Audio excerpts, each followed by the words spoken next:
Hi, இன்னைக்கு என்ன பார்க்க போறோம்னா, என்ன மாதிரி விஷயங்கள்லாம் பண்ண உங்கள் ஒய்ஃபை ஹாப்பி ஆக்கலான்னு பார்க்க போகிறோம். ஒய்ஃபுன்றவங்க அவங்கள சுற்றி எத்தனை பேர் இருந்தாலும் ஹஸ்பண்டோட அட்டென்ஷன் எதிர்பார்ப்பாங்க. ஸோ உங்கள் ஒய்ஃபோட ட்ரெஸ்ஸிங் சென்ஸ், அவங்களோட குக்கிங், இல்லை அவங்க பண்ணுற வேறு ஏதாவது ஒரு ஒர்க்கை பர்டிகுலராக மென்ஷன் பண்ணி சின்ன சின்ன அப்ரிசியேஷன் கொடுக்கும்போது அவங்களுக்கு கொஞ்சம் பூஸ்டப்பாக இருக்கும்.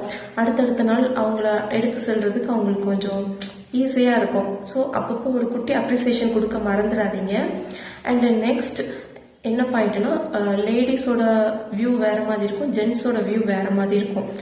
நீங்கள் உங்கள் ஒய்ஃப் கிட்ட மனசு விட்டு உட்காந்து பேசணும். அந்த டைமில் மொபைலை எடுத்து மொபைல் யூஸ் பண்ணுறது, ஆஃபீஸ் விஷயங்கள் யோசிக்கிறது, இல்லை வேறு ஏதாவது திங்க் பண்ணிகிட்டு இருக்கிறது, இந்த மாதிரி இல்லாமல் முழு மனசோட உட்காந்து அவங்க சொல்கிற ஒரீஸ், அவங்க சந்தோஷம், அவங்க துக்கம் எல்லாத்தையுமே கொஞ்சம் மனசு விட்டு கேளுங்க.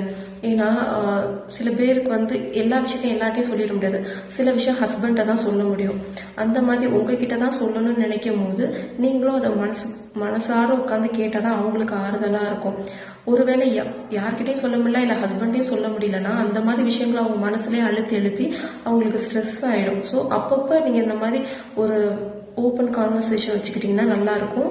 சில விஷயங்கள் லேடிஸ்க்கு பெருசாக தெரியும், அண்ட் ஜென்ஸுக்கு இதெல்லாம் ஒரு விஷயமா, இதை போய் பெருசாக பேசுகிறான்றதுலாம் உங்களுக்கு தோணும். அந்த மாதிரி தோணுனா கூட கொஞ்சம் ஒரு மனசார உட்காந்து அவங்கக்கிட்ட ஒரு 1/4 மணி நேரம் 1/2 மணி நேரம்னு ஃபிக்ஸ் பண்ணி அந்த நேரத்தில் வேறு எதுவும் ஒர்க்கில் கான்சென்ட்ரேட் பண்ணாமல் மனசார உட்காந்து கேட்டிங்கன்னா அவங்களோட ஸ்ட்ரெஸ் எல்லாம் ரிலீஃப் ஆகிட்டு அவங்க ஒரு சிரிச்ச முகத்தோட எப்பயும் ஹாப்பியாக இருப்பாங்க.